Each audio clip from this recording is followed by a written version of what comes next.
assessment asks us to draw the mechanism for this aldol reaction. We'll start with LDA deprotonating an alpha proton next to the carbonyl. Only one side of this carbonyl has alpha protons, so that will be the side that gets deprotonated. Take a lone pair from nitrogen, use it to deprotonate that hydrogen.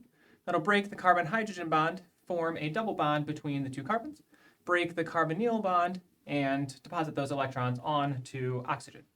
That will form a new enolate with a negative charge on oxygen. This enolate is a nucleophile and can attack the aldehyde. So we'll take a lone pair of electrons from oxygen, use the alkene to attack the aldehyde carbon, break the carbonyl bond, push those electrons onto oxygen. That forms our key carbon-carbon bond.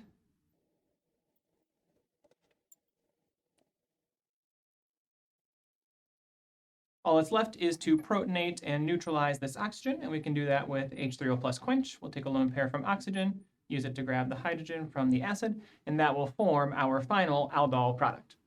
This is the mechanism for this aldol addition reaction.